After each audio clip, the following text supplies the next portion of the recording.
Well,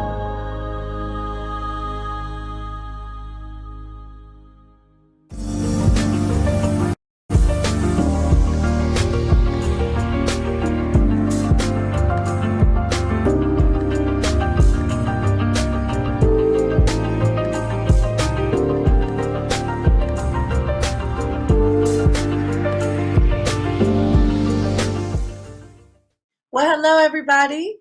My name is Genesis Moore, and welcome to Single in the City, where we are having conversations about what it is to be a single in the city, but most importantly, being a millennial single in the city and what that looks like. This season, we are talking about being a high value single in Christ. And we've got a lot to talk about. We want to just say thank you to everybody that's been contacting us through social media, using our hashtag Single in the City, following us at Hope TV. We are so grateful for you guys, and we are excited to have a great show. I have my beautiful co-host coming in. There she is, Miss Tiara Berry. Hey, girl, can you believe we are at episode 4 already? Wow. I feel like we're halfway through the season. And we barely, what was it, hit the nail on the head. We have so much to still unpack. Conversations like this to go on forever, but I'm so excited to have this discussions. Oh yeah, and what a beautiful discussion that we're having. So I guess we'll get right into it. Today, I'm asking for a friend. You know how we do. Is love transactional? Of course. What do you think? Of course. It is? Of course love is transactional. And I think that it's a good thing. It means that it's an exchange of something. And you can always give love to something, but what is it? It's so good when you love in somebody and somebody loves you back. You know, you want that and somebody loves you back part to it. That's we sing that part harder. It's so good and when somebody loves you back, you know? And I think and I think even when you see moms, right, for example, when they get pregnant and they're like, we're having a baby. First thing she says is, I'm going to be a mom. Somebody's going to make me something. And something is going, not something, but the baby, the child is going to love you. And you're going to take on a role that you're excited to give the love. And they're going to love you back because if you're having a baby or you're having a child, the first thing you think of is what I get to be. So of course it's transactional because even when I think the testament of love, where you think about like that quote unquote agape love is like, but God, like if he loves us so much, what he would do for us out of love. And that's transactional in itself. I would do this because I love you. I love you. So I would do this. Whether or not you love me back, I still love you, even if it's just because is still a part of like a transaction in a sense. So of course love is transactional and it's a good thing. I love that. And I think that even goes, deeper to the ultimate sacrifice of, sending his son, Jesus Christ, to the cross, for our sins. That is, in fact, in using our words just to stay on topic, a transaction of the love, how much God loves us. But I guess my other follow-up question, because I believe love is transactional as well, right? Now, this is what I told my friends that I'm asking for. But I told them that, love is transactional and it comes in the base of a desire. So like how you were talking about the mother that has the baby. And the first thing that she says is, oh my gosh, this baby is going to make me a mother. So many things, especially when it comes to dating and choosing a spouse or choosing someone that you might want to spend the rest of your life with, is based on a desire that person feeds for you.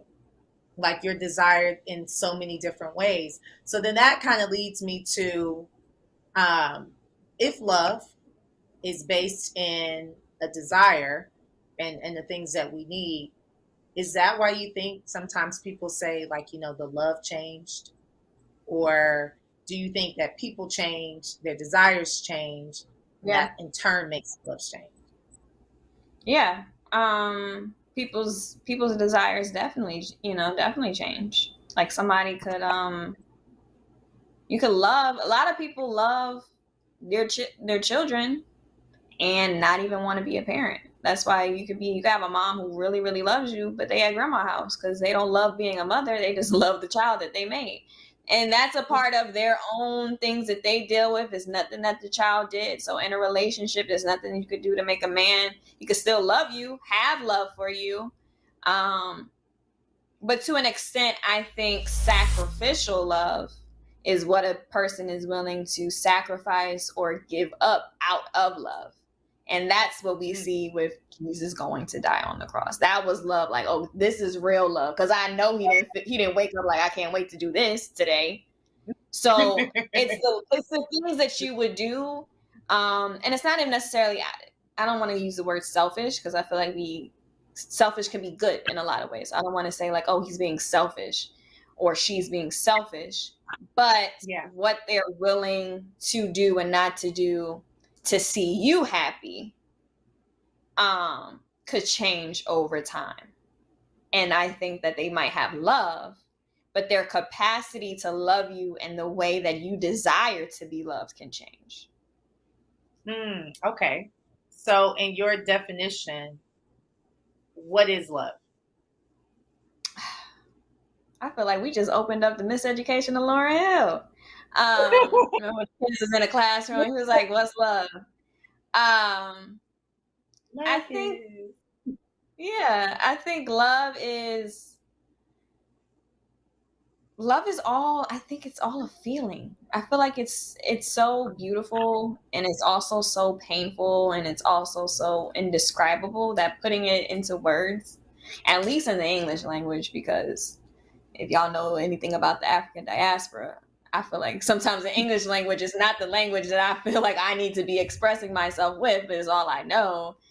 That it's hard to put it into words is what I'm trying to get at. Like, it's so much. It's so encompassing of like your heart and your brain and chemicals and the dopamine and serotonin, the reactions when you get when you're around people, and how babies love without even knowing anything, out of instinct for their mother or for this.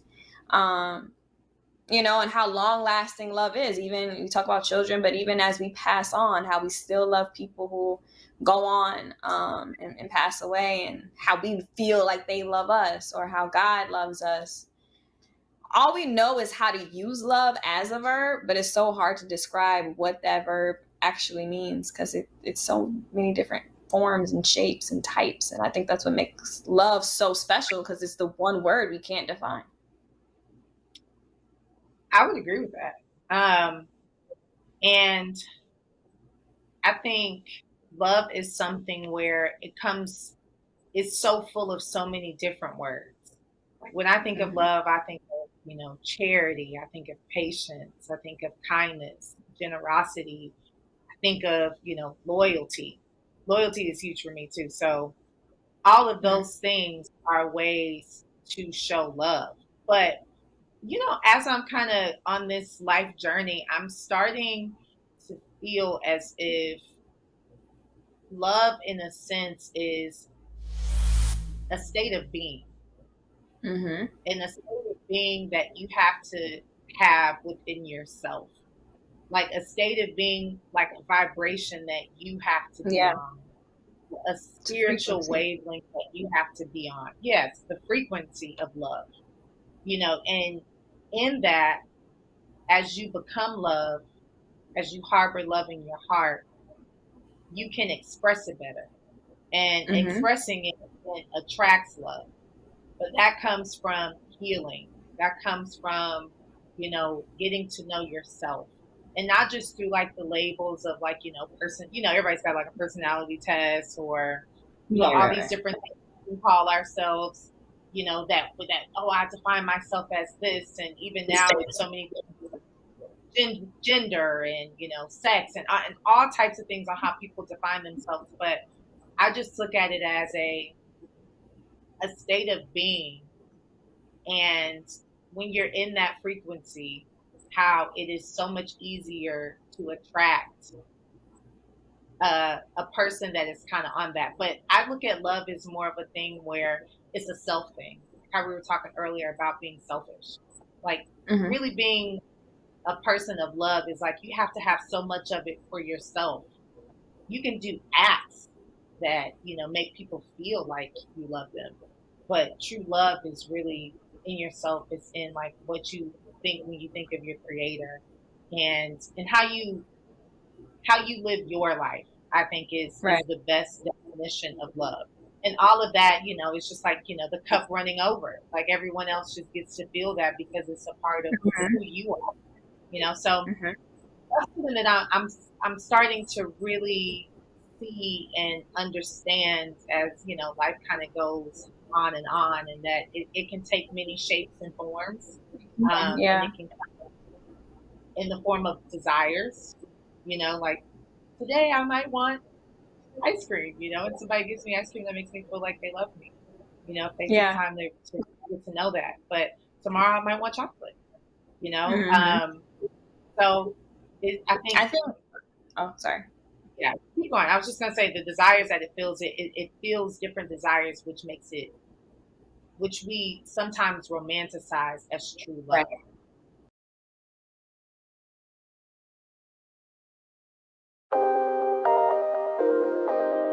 Every discipline starts with creating a habit.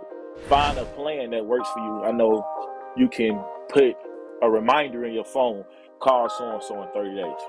You can't use the excuse that, oh, I'm an introvert or I'm an extrovert. Stuff people like to say. Nah, if you're not outgoing, right, you better get going because that's the only way networking works.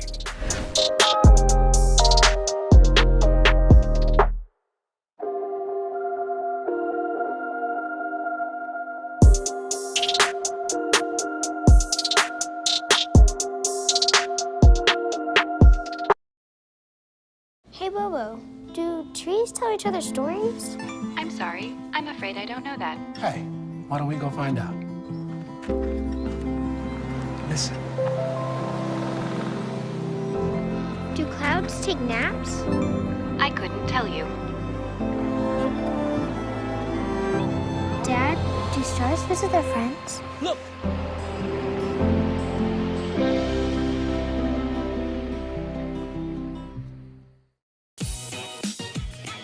What's up, y'all? It's your boy Jermaine Dolly, Mr. Hello Dolly himself, and guess what? You're tuned in to Tea and Worship with my homies, Mignon and Corey. Keep it out, y'all.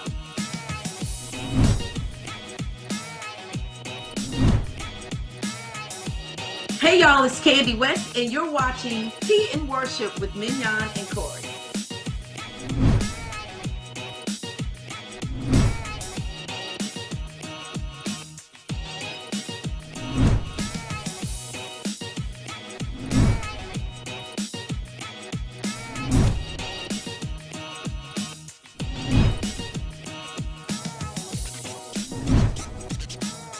It's your boy James Fortune, and you are watching my favorite news show, Tea and Worship, with my sis Mignon and Corey.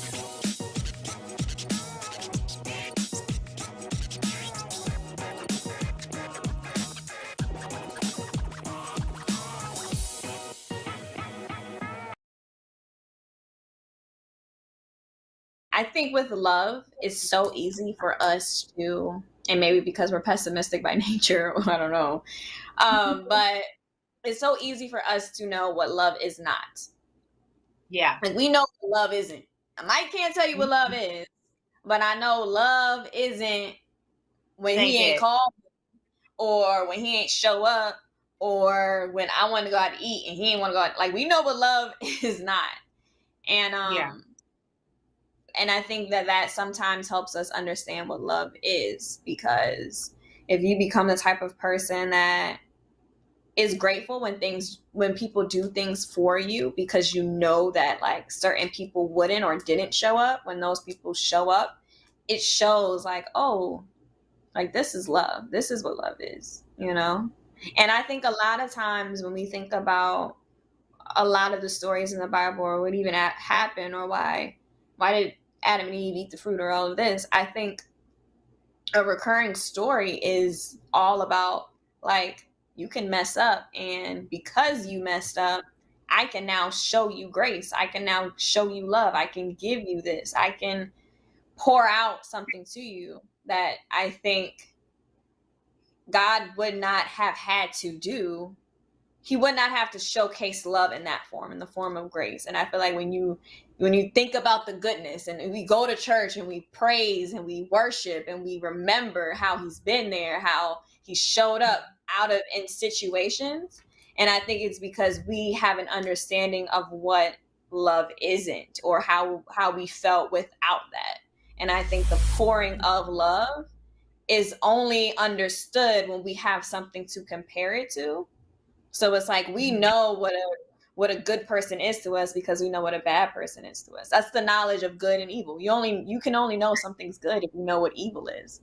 So I think that God's ability to continue to show us love is what helps us know how to love. That's why it's like, be Christ-like, love like Christ did, show up for people like that. If somebody's in a situation, this is how you show them love. But you wouldn't have to if they were in that situation. I mean, you could. But you know why it would mean a lot to show love and give love, because you know what it means to not be able to, or not have love, or to feel hate. So I think it's like when you know the balancing act, or what's on the scale on the other side, it helps you be able to love better. Well, I completely agree. But girl, my homegirl said just text me, and they said, so when it comes to being, if you're single in the city, for all of our viewers at home, to put it in a more worldly tone, when you're in the streets, okay. Do you feel that some, in your dating experience, some people maybe that you've dealt with, they use the desires that they think that you want, and use it against you as love? And maybe that might be their only way to show you that they kind of love them, even if it's not completely who they are. But they do it to make you happy. Would you still consider that love, or would you consider that you just trying to get over on it? Who's getting over? The person you're dating. Yeah. Okay. So if they're dating and they like, okay, she took this test and her love language is gifts. So I'm gonna buy her a gift once a week, or whatever. But that might not be, genuinely how he loves, but because he knows that you like gifts, he'll try to prove his way in that manner. Do you look at that as like a true sign of love, or do you look at that as more so of you just trying to get me to like you? No, I think you could love making someone happy. But I think that they need to know that other person's love language as well. Like, all right, I'll go, like, that's like when you come in the room and he's watching the game. And it's like, I don't really feel like watching basketball right now. I want to go on Netflix and let's do this. But I'll sit and watch it with you, if you want us to chill and do it and we can bond and you like it and you want to tell me Kyrie Irving stats this week, that's totally fine. Because I love you. I'll kick it with you and do that. But, when I want you to come with me to go get a pedicure, because I love to self-care and do that, you should want to do that with me, because it's the spending of time. And that's my love language, is I like to spend time. So I think that it's nothing wrong with making someone happy, but you have to know, like, am I happy making this person happy, if that makes sense. Because you shouldn't be like, oh, I bought you all of this. And now it's like, oh, but I don't feel like you love me even though I bought all of this for you. That shouldn't be the case either. Well, see, that's where I think a lot of people, I've heard of a lot of couples struggling in that area, where maybe the way that person accepts love and they're more receptive to love is not always the way that person chooses to show love. And for them, realizing that, how you show love is, because I don't really even think that you can make another person happy. I think happiness is a self thing. But I think you can make a person feel good, or you can make a person feel like you like them, or, show effort. Like, I look at that and I'll be like, okay, he's trying to show effort.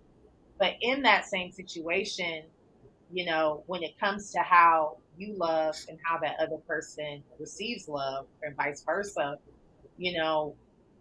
I think that's an important thing to understand is it doesn't always mean that that person's trying to that you shouldn't accept it, if that makes sense. Mhm. I think a lot of women have a hard time doing that, like accept and or even expressing what type of love it is that they desire to another person and putting these unrealistic expectations on it. And I don't think that's just for women. I think it's for men in general too. I think it's just for dating. And so, which leads me to my next question for you, friend, is so in when it comes to love, do you feel like people use those expectations? So, for example, we'll stick with that buying gifts.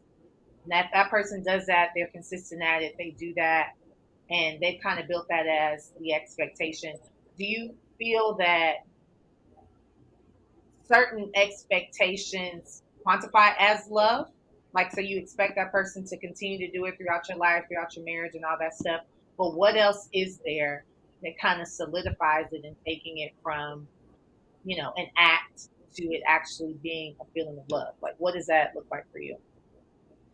I think it's about how you pay attention and what you buy. Like, for instance, it's nice to get gifts, but if somebody picks out your favorite flower, or they be like, "Oh, I stopped at the Cheesecake Factory because I knew that your cycle was coming up, and I know you like cheesecake at this time of the month," and it's like, "Oh, like you really bought me some cheesecake," or it's like, "Hey, I know you normally go get your nails. You need your nails done, baby. Look, you need a fill in. Like, I got you. Like, I'm gonna cash app you $50. Matter of fact, here's $100. Matter of fact, never mind." But you know what I mean? Like, they do this because they know your routine. They know what you like. They know what you're going through, how you feel during that time. They know what it would be that can make you smile. And that could be in the form of a gift. But like they say, it's the thought that counts. So when somebody gets something for you that I think that you might be like, "Oh, he'll do it for me if I ask him." But it's the, "Hey, like, you didn't even have to ask me. I knew there's something you like, so I did it for you." To me, that's like, oh, that's love. That's like, I like that. I really do. Now, my other homegirl just texted me and said, when you in the street, sometimes you have a nice fellow do some things like that for you, and they have the thought, but they might not necessarily be your first pick. How do you handle that? Is that I mean, still it's considered? it's about what you after. It's about what you after, because everybody ain't made for everybody, and that's okay. It could be somebody who loves you down and you just don't feel the same way, and you might like what they do for you, but if it ain't there, it ain't there, and you can't buy a heart.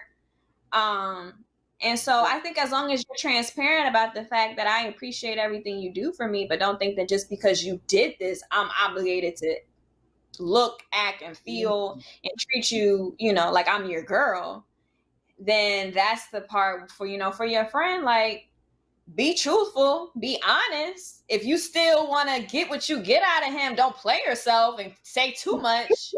But because you don't want to miss eat. I get that, girl. So play your cards right, but be truthful and honest, and don't lead people on too far along. Yeah. Don't have them shop for engagement rings when you just want to go out to eat. It be real. It really do be like that though. In like the most Atlanta way I could say it be like that though. Where, Get up. right. It's like, please don't make me do this to you, please. Okay, so I have this kind of like theory, right? That I think a lot of people, we've all seen it like throughout our lifetime because we're younger. It was just what used to be our parents, what is our reality on how many divorces and divorcees and kids that come from, two parent households going into separate households, things of that nature. So with the rate of divorce going up, how it's gone throughout our lifetime, would you say that a lot of people have mistaken love for expectations? So some people look at love as the expectation, and that you're going to forever be able to fulfill my life desires and needs. And when that expectation comes short or isn't met in the way that that person would desire, that causes them to feel like they are not loved. Is that, in your opinion, maybe some of the reasons why you think, because I believe you say your parents are not together, right? Girl, are you parents? definitely. Mine aren't either. Absolutely not. Thank So God. look, we've experienced this, firsthand. So Yeah. in that, I ask again, like, do you feel like, even looking over just how history has come to a point, could the expectation of forever meeting a desire be the reason why a lot of people have gotten divorced? I mean, I know it can be, but I'd like for you to maybe share your viewpoints on that. Yeah, the funny thing about like divorce or even marriage is it's the idea of forever. And the idea of forever is scary to a lot of people because everything in life is finite except this idea of marriage. Even when you say till death do us part, you'd be like, but I don't really want to die though. So like, we really gonna be together forever. And we don't live our lives every day thinking about our mortality. So when we get with someone and we're with someone and we think like, oh, I got to be with you until I die, but I don't really think about my mortality, it feels like forever. And most of everything in our lifetime, we know about the end. Like at my job, like I look at my 401k and I'm like early career professional, and I'm already like, okay, so how many years I got to do this, and how much am I going to have my 401k before I retire and I'm done? Or when we get a mortgage, it's a 30-year mortgage. Or when we go through school, we get to the 12th grade, then we go to college, if we want to be a doctor, how long that's going to take. So much of what we have, we know the lifespan, or the lifetime of it, except marriage. When you marry someone, it's like, I'm really gonna be with you forever, and that's crazy. Yeah, it's beautiful, and it should want to be. But I think a lot of the fairy tale aspect of marriage is misleading because we can recognize that there's chapters of everything in life, except within the chapters of a marriage, you change. Marriage isn't just the chapter. You go through life with a person. You go through being young. You go through getting older. You go through changing careers. You go through having kids and how that might change a person. You go through your mother's like, I'm looking at my dad like, wow, you're getting old. So it's like when you have to go through parents getting older, grandparents getting older, then you got to bury your loved ones. And that in itself, and then you get older and you don't get up as quick as you used to, and your back hurt now that you're 40. So I think you go through all of that, just life with a partner. Of course, each of you as individuals are going to change over the lifetime of a marriage. And I think that needs to be explored and appreciated. And that's why I see why people have couples counseling, because the person you marry is not the person that you sit next to 60 years later sipping orange juice. That's just not the same person. You've both gone through individual life experiences. You've also gone through experiences together, whether it be children or different things that you accomplished as a unit. But I think with marriage, we sell forever and we don't sell what forever really looks like. It's just the wedding and then, they've been together 40 years. And it's like, it's a lot that goes into what's in between those two dates.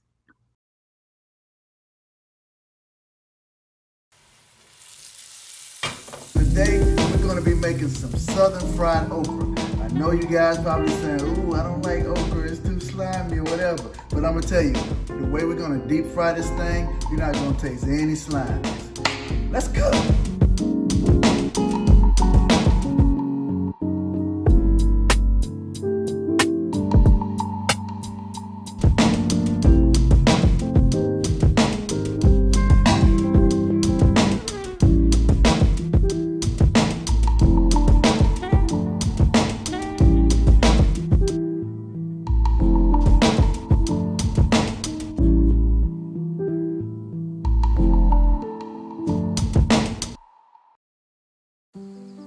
Hey, Dad. I need your help asking Jessica to prom. Of course. Love is like the ocean. You have to tread the Oh, waters. Dad. That's not the kind of help I needed. Hey, Jessica. Will you go to prom with me? Yes. You don't have to be perfect to be a perfect parent. Thousands of teens in foster care can't wait to share their first with you.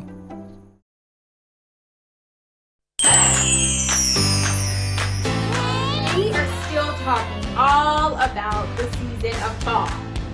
Hey, Miss Cam. Hey, Miss Cam.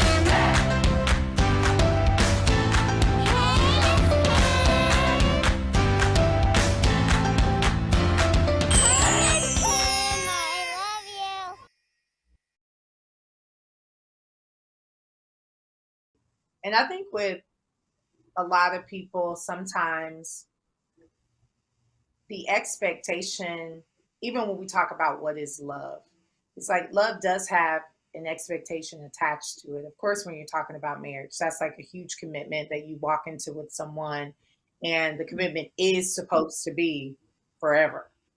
But I think for a lot of people, their expectations are built in their now and not who they're becoming. And I even have friends, where I tell them all the time, hey, you can't be so attached to who you are right now. It has to be somewhat more into like who you are becoming. And who you're becoming is what you see for your future and how you plan to see, your future with another person in your life. So I've even seen cases, which kind of brings me to another topic about like social media and what that looks like. How some people on social media are very much so, we talked about this, we're couples goals, we're this, that, and the third, and, we plan on being together forever. This is our love and black love and love forever and all this other type of stuff. But it's like so based on the surface of what that person makes you feel now, the desires that they fulfill now. And in my opinion, like a lot of people from our age group, they kind of do base their lifelong desires on what they're getting now. And I think that's unrealistic, and it's also unfair to put those expectations onto another person without really having a true self-definition of what love is. Like if your love is patient, if it's kind, if it's generous, if it's all these different things, then it should have some flexibility in there. But I just think that, even just in our society and our culture, like we have no real room for grace. We don't allow a lot of room for flexibility. We don't allow a lot of room for forgiveness. We don't allow a lot of room for growth. And so the second that person kind of steps outside of that bounds of what we're used to, what we're accustomed to, it's like the whole thing crumbles. And I always say, people love through a lot of different things. I've known people that have loved through pain. They've loved through, addiction. They love through how they feel about one another when it comes to their physical, but never. And even in that, I always just say, whenever one person in that relationship decides to change and their desires change, that's when the relationship is over. And people get married based off of those things. So I think it just kind of, and I know we're wrapping up now, but I guess in my opinion, I just would say I'm learning to look at my own self-definition of love, what love looks like for me as a person, and the type of love that I give off. Not even just the type of love that I'm trying to attract, but just the type of love that I want to give, not just to somebody I'm dating, or somebody that I know or a friend, but people that I don't know.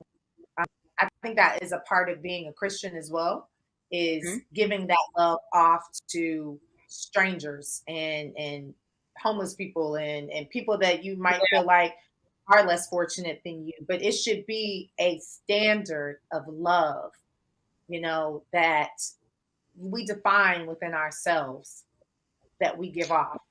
And that's no, that's good. And before we close, it's like with society and the way we learn love, it's so much that's taught to us, and then we see what happens within our homes.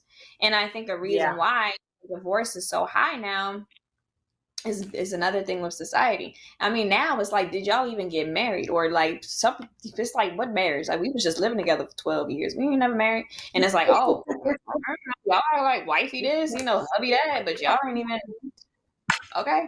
So I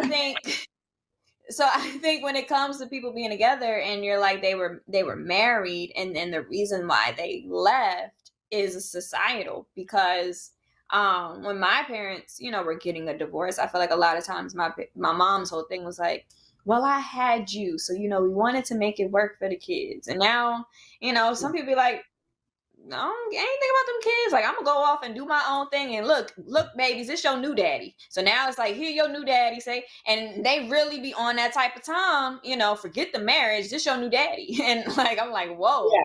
So I think a lot of it is societal based. A lot of women, they making more money. They're not dealing with absent fathers. They'll either have you up for child support, or they be like, you know what, don't call us no more, I got it. And they step up to the plate. And it's unfortunate, but I think that a lot of the way we see love, perceive love, and give love is out of survival.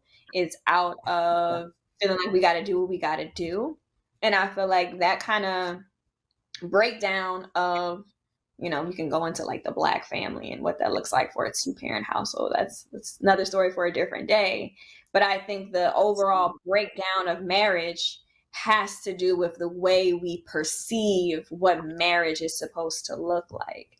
And I think that if you actually get down to the nitty gritty of what do I want for myself? What do I see for myself? And do your goals and my goals align versus do we just surface level look good together? You could dress up a pig and it's still a pig. You can make things look good, but it's still going to be what it is. So I think when it comes to marriage, you have to ask those questions like, do you want kids? What tax bracket do you want to be in? Where do you want to live? At what age do you want to retire? Do you value work or do you want to travel more? All of those things you have to ask somebody, when you meet them, when you get engaged, when you get married, ask them again. And even then, things are still subject to change.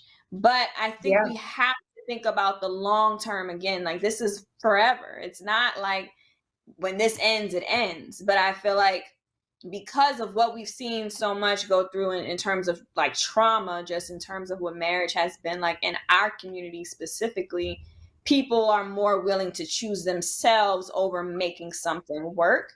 And you can't always blame them for it because you can see why.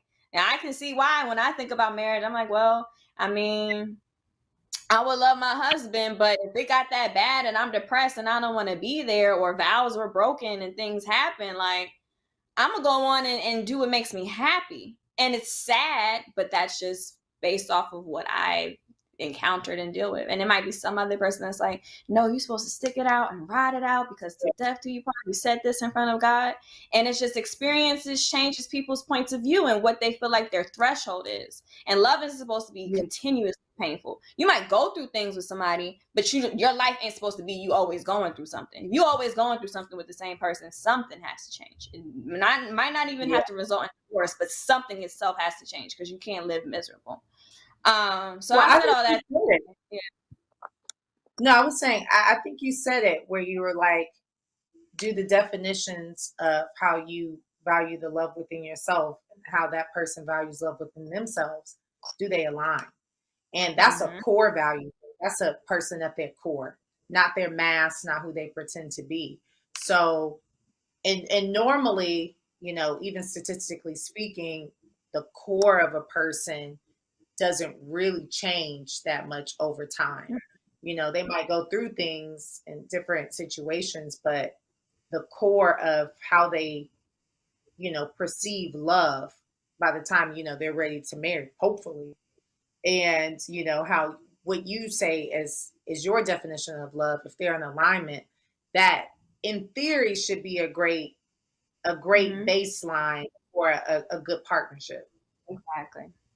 Because you'd love experiencing them. Because a lot of people be like, oh, you belong to me and I belong to you. No, I enjoy you so much. That's what love is. I don't have to be here, but I really like being here. And that's what keeps somebody around. That's what wants somebody want to come home to you every day and eat with you every day and, watch TV with you every day forever. That willingness to experience someone versus feeling like I have to, that's what love is. When you don't need to do it, but you really want to do it, that's love. That's beautiful. I love that.